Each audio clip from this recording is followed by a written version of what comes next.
And welcome. This is Peter Winick. I am the founder and CEO of Thought Leadership Leverage, and we're on the podcast today, leveraging thought leadership with my good buddy, Waldo Waldman. Rob, say hello. How you doing, everybody? Good to talk to you, Pete. Cool. So let me give everybody a little bit of Waldo's background because it's impressive. He's a New York Times and Wall Street Journal bestseller with Never Fly Solo. He is a decorated combat fighter pilot. He's fought 65 real-world combat missions. So if you think your day job is tough, his day job was a little bit tougher. He's got an MBA.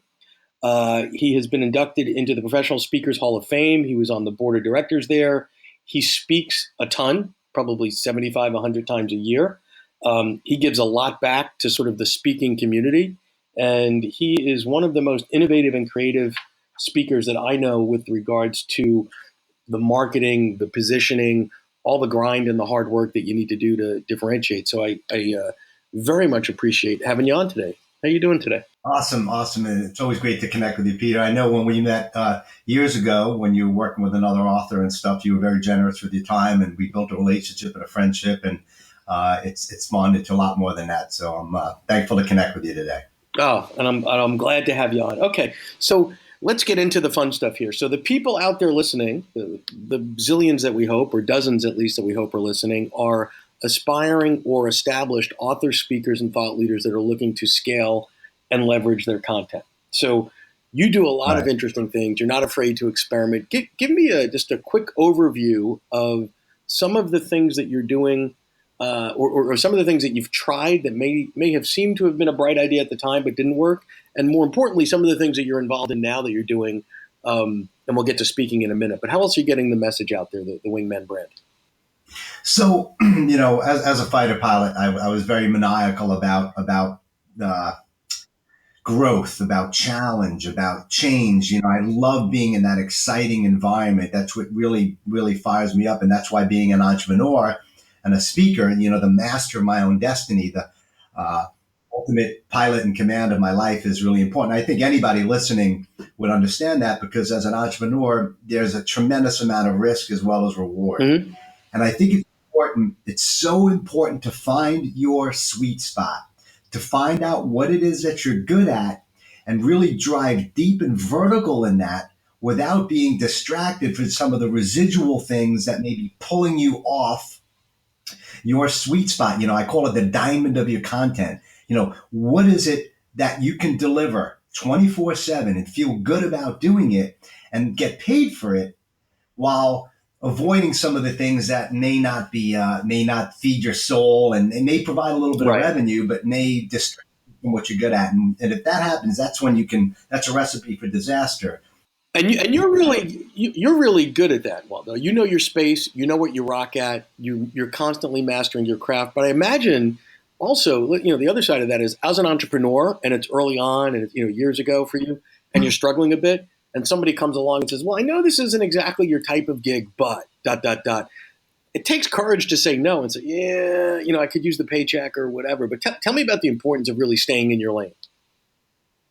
Well, nothing will build more credibility and be the best referral source for you or the best marketing and advertisement than the program you do as a speaker, as a consultant, as a seminar leader. So if you go out there and you start flying by the seat of your pants and don't have that true, authentic value proposition up there, it's a slow, insidious descent to irrelevancy if you try to be all things to all people. So yes, you have to learn to say no. And then in that sense, be more powerful and more passionate about, truly going for what you're good at and not, selling out for something that dilutes your core. And part of knowing what you're good at, Waldo, is not just knowing, obviously we're talking about this from the content perspective, but I think the other piece of this, and you touched on it a moment ago, is the niche piece, who you're in front of, right? Because you could be awesome at a specific piece of content, but if delivered in front of the wrong audience, that's not going to work, right? Like, you're probably not going to take the hearing impaired to the orchestra or the blind to the theater or something like that. So how do you know the audiences, or what's that journey been for you to find the audiences that are just really in your sweet spot? Well, it definitely evolves. Your market normally finds you. You don't necessarily push for your market. And so I've evolved into where my sweet spot is. And what it is really about is sales management, sales performance. That's where 70% of my clients come from. And then also managers and leaders who are looking to build collaborative cultures of trust, right? So there's that sales focus side, the performance side, and then the leadership side. And I do 70-30 of both. Mm-hmm. However, if you're like a brand manager, I spoke at a brand, a big meeting in Vegas once, and people just didn't get it. I like to speak for folks who are performance driven, who have so that sales and revenue sales management track, the fact that it's 70% of your business, I want to just pause on that for a minute, because oftentimes when I'm talking to people, whether they be clients or people that I'm talking to in the space, they don't have a dominant. And I think that's always a bad thing. So the thing about sales and sales managers, the more that you're in that space, irregardless of the industry, right? Whether it's professional services or technology or financial services or insurance, you're getting their pain points. You could really walk in their shoes and say, oh, geez, 3 weeks ago when I was with this other group, they expressed a similar issue to me. And, they really, I would imagine not just the client, but the audiences lean in and go, wow, this guy's actually an expert in working with people just like me. Yes, and the way you show that is not just from your past experience, the fact that I was a fighter pilot or I was in sales or an MBA and all that stuff. It's about truly being relevant. I just got off the phone with Comcast Business. I spoke for their West region in Denver, and then they rehired me for a gig 3 weeks later, which is going to be 2 weeks from now, in Seattle. And we got on the phone with their sales management. Now I'm going to talk to their field sales team, around 125 of their folks, the technical engineers, the support people. And the reason why I was able to deliver that and get the spin-off, which is always nice, and obviously it doesn't always happen, was about being maniacal about studying that prospect, studying the client, being relevant, learning the industry. I'm in the gym, on the bike, Googling Comcast Business, internet, all the things about them. I know their competition. I read the periodicals. I leverage my acumen and understanding of the industry. So that truly, and for the folks that are listening, when you truly make it about them and put in the time to prepare, just as I did in the fighter pilot mission, that makes them say, wow, this speaker, this consultant is different. They're not flying by the seat of their pants doing the same story they did last week for IBM or McDonald's, right? It's got to be frankly, a lot of speakers, quite frankly, are lazy, right? So I've got my speech and I know, at minute 32, I tell this joke and I get this chuckle and whatever. They're not doing what you're doing, at least for the most part, meaning being at the gym and reading up on Comcast and really getting into their heads and studying it and understanding it. And I mean, you could add to so much value to the client just by being well read. And because I'm not a celebrity, I'd like to think I am in some way in my speaker niche. I've been doing this for a long time. I'm well respected, but I am far from a celebrity. I'm not an NFL person. I'm not a politician. I'm not I didn't climb Mount Everest and write, 10 New York Times bestsellers. I've got a solid background and reputation, so it differentiates me. What I need, and I think what the average Joe and Joanne needs, is to go out there and totally be prepared, really relevant for that industry, and understand the DNA, the blood and guts of that organization, which makes them say, wow, that is value. We're glad we hired him or her. And that's how you can kind of be still relevant and value conscious and still hired in a relatively commoditized world that I'm in. And so that's one of the things I do. And I highly recommend folks really go above and beyond that. Let me just touch on one more point on that and then get another question. But you're not new at this. You're doing this, 15, 16? How long are you doing this? 16 years. So 16 years. And I don't know if the rest of you heard it, but I clearly heard the hunger, the passion, the drive of someone that just started in this game and is hungry and has the oomph to want to get his first gig. Because it's easy to get fat and lazy, right? But I love that 16 years into it. That's why you're at the top of the game. That's why you're a Hall of Fame speaker and you're getting all the gigs that you need to get because you put the hard work in. And I can't underestimate the value of good old-fashioned grit and hard work and getting it done. So let me ask you this while there's two big points I have here. Talk to me about, let's start with sort of the whole speaking world, because one of the things that you've done better than almost anybody I can think of on the speaking side is you've got a brand. You're authentic to the brand in terms of the languaging that you use, the visual, the look and feel, the piece. But tell me how you've built that brand and then what you've done and what you're continuing to do to book business in terms of ratio of bureaus to your own, the importance of making it user friendly. The other thing I know from being a buddy of yours for a long time is the customer experience at your organization is second to none. And I think a lot of people, again, it's another place you get lazy. Somebody fills out an email form. Hey, I'm looking for speaker.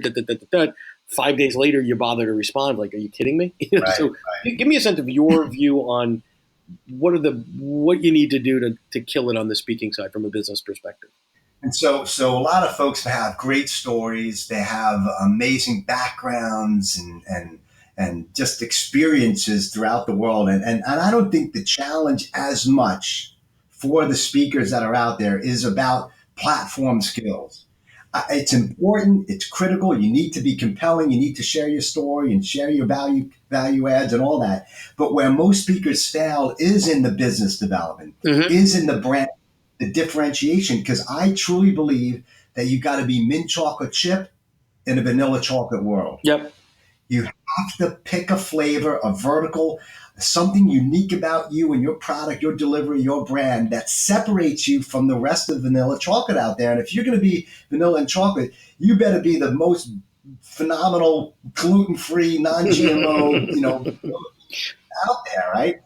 And so I like to be mint chocolate chip. And some people love mint chocolate chip. It's their favorite ice cream. And some people just don't want to even smell it. They can't stand it. And I think to build that brand is going to allow you to differentiate, and rather than be, he's a pretty good speaker. She's not bad. I think she's pretty good. Or absolutely yes, or absolutely no. And so that's how you start building a loyal fan base in anything that you do as a brand. And we could talk about this for hours and hours, Peter, but the key is also your brand will evolve. Your brand will come to you through the wingmen that you meet, your peers, your partners, your consultants and coaches. That's why I've hired you in the past. You help me see what I can't see and say, Waldo, I notice there's something that's missing here. I think there's something that you could really tap into. And so a good coach, a good speaker, a good business person kind of leverages those relationships to reveal the blossom, the diamond behind the coal that you may not even know exists. So let me push on that a bit. So I know that it's easy for a speaker, an author, a thought leader sort of stay locked up in their little universe, right? So you're in your home office when you're home, or your office, whatever the case is. Then you're on the road and you're in the hotel room and blah, blah, blah. There's a loneliness to it. Most of us don't have 30 people on staff running at our beck and call and all this sort of stuff.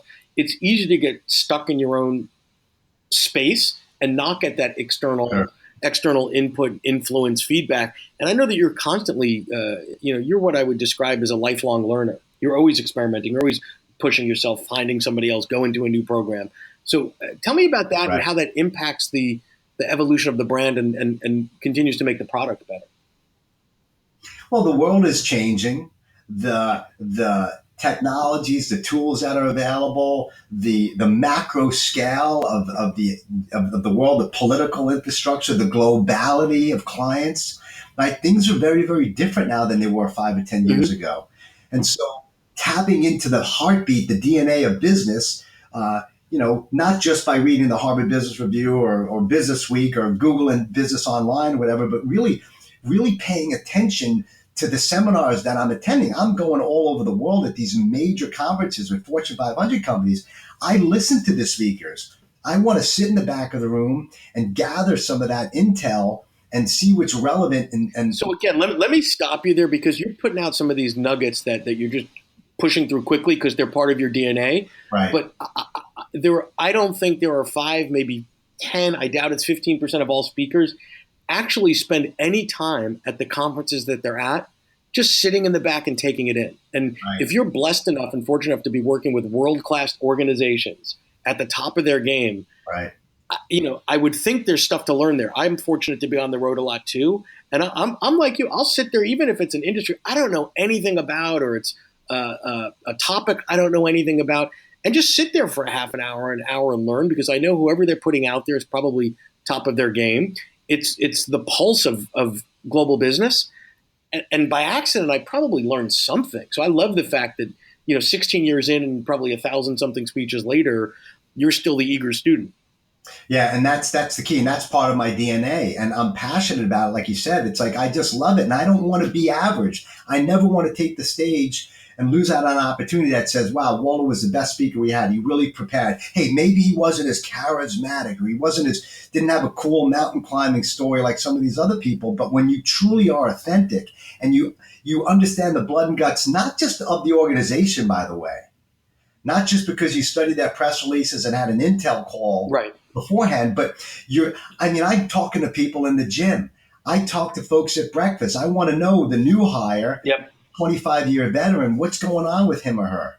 What are I the love it. challenges? What are the challenges as a sales manager for Comcast or for whatever? What are you going through right now? And then that's how I'm always trying to stay relevant. I want to talk to the folks in the street who are bleeding and sweating, winning and losing every day.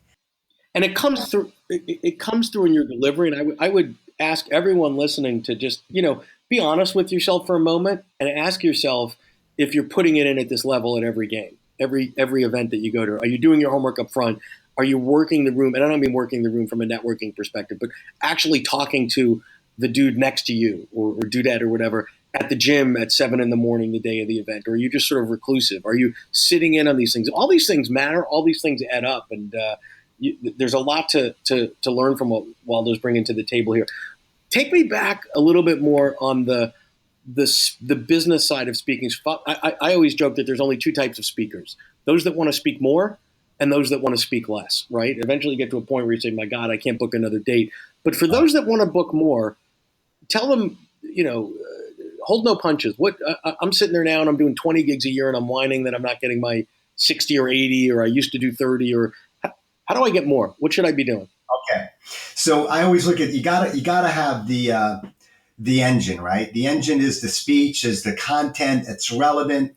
A lot of speakers suffer out there because they're diluted, they're diffused, they're a motivational speaker, a leadership speaker, or talk about customer service. They're so broad and they don't understand the pain points and challenges of their specific demographic that they're going for. Like we talked about before, I'm in sales and sales management for the most part, leadership in changing environments. So you have to be a little bit more specific with your value proposition. Now, once again, we could talk about this for an hour, Yep. but what is the value? What are the deliverables? What are the problems that you solve? Like I coach speakers, I look at their website.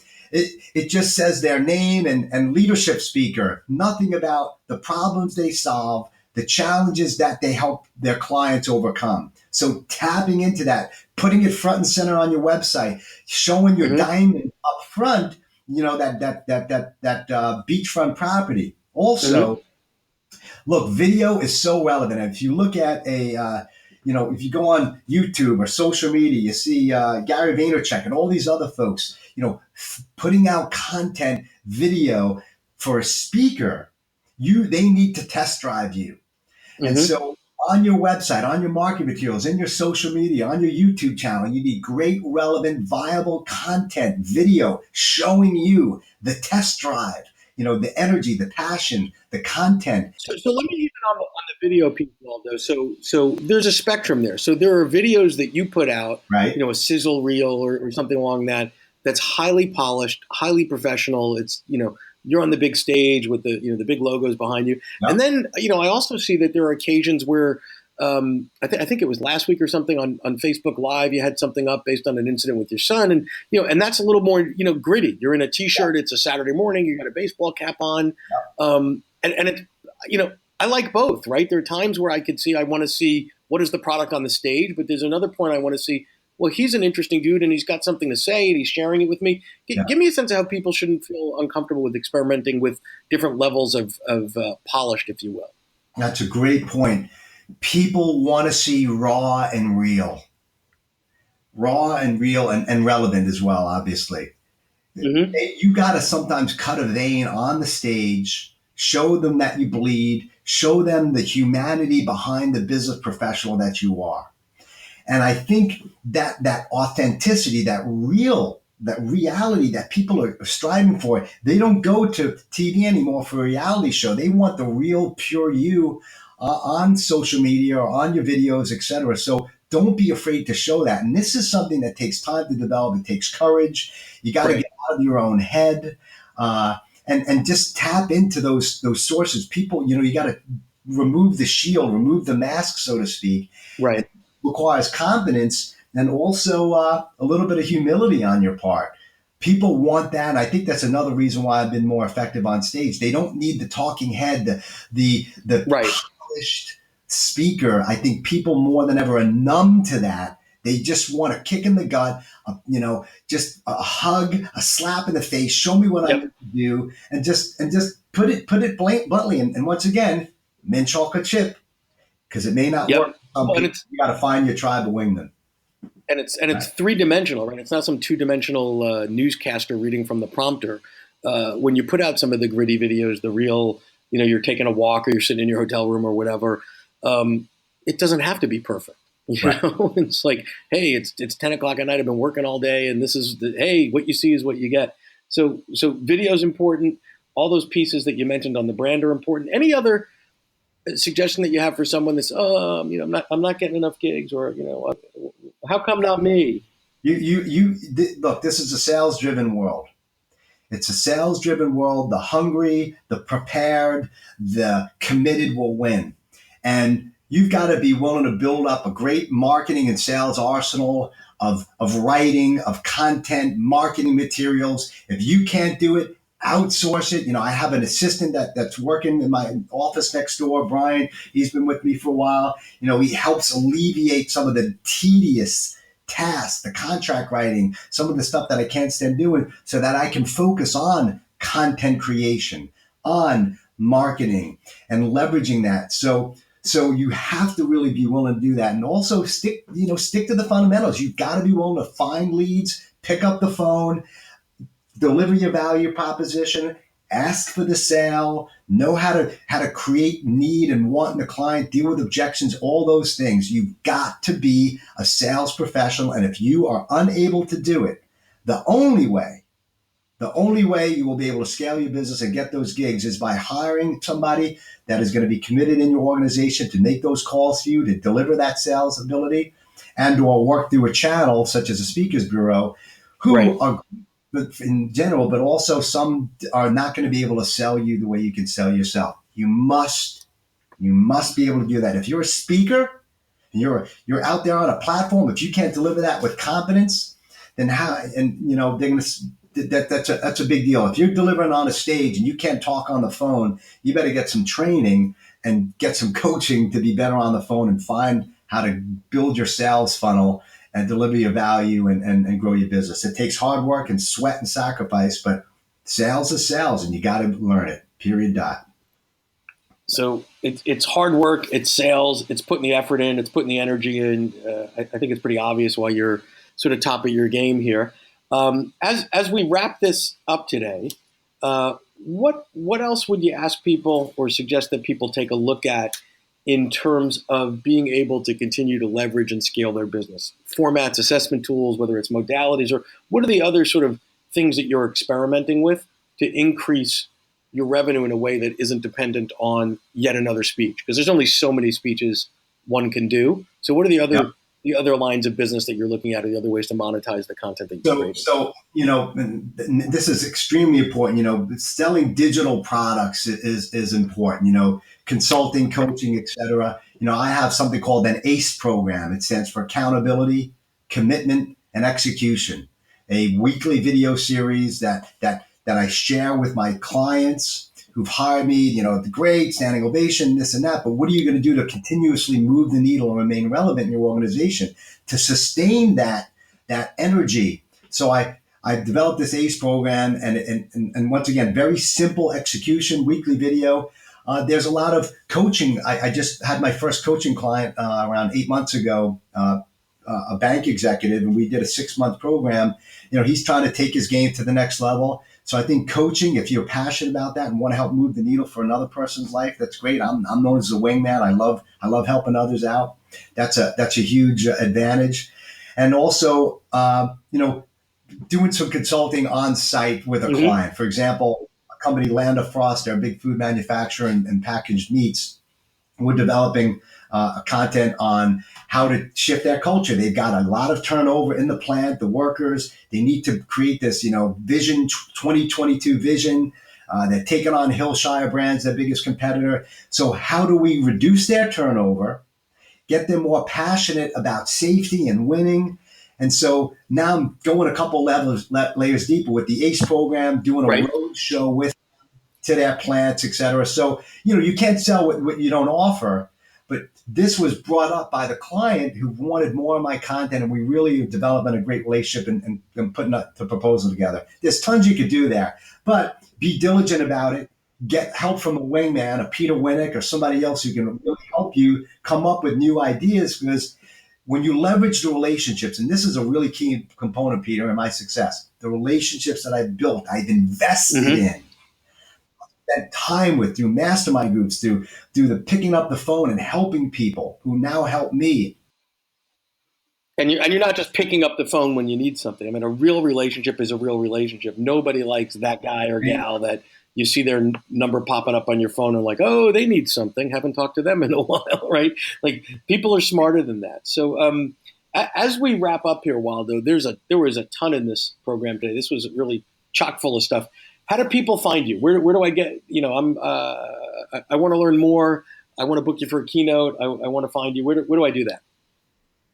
So it's my website's yourwingman.com. And if you Google Waldo Waldman Wingman or Waldo Waldman speaker or leadership, you'll find me. I'm all over social media at Waldo Waldman on Twitter and LinkedIn and all that stuff. I'd love to connect with you there. So yeah, and that's a big thing. You want to be Googleable. If somebody can't find you on Google, it means you probably aren't out there and you're relevant. You're probably not writing. Another Right. key thing, folks, fundamentals, writing for associations on your blog. Get it connected out there. Internet marketing is important, but you need content. But make sure, especially when you're hiring a speaker or a coach or looking at somebody that you admire, Google that person, learn about Exactly. it. Tony Robbins said, model, don't mimic. Model what these folks are doing, then differentiate yourself. Don't be, the same speaker or same coach that you see your competitors are doing. Create your own path, fly your own jet. I just see too many people being copycats these days, and I think clients will pick that up. You need to be. Well, that different. was awesome. So I suggest you all take a look at yourwingman.com. There's lots to learn from the way the site is put together, the quality, the depth of content, the variety of modalities in terms of writing and videos and such. But this was awesome. I thank you so much, my friend, for coming on board and sharing so much of your wisdom with us today. This was fantastic. Thank you very much. It was great flying with you, Peter. Take care. To learn more about Thought Leadership Leverage, please visit our website at thoughtleadershipleverage.com. To reach me directly, feel free to email me at peter@thoughtleadershipleverage.com. And please subscribe to Leveraging Thought Leadership on iTunes or your favorite podcast app to get your weekly episode automatically.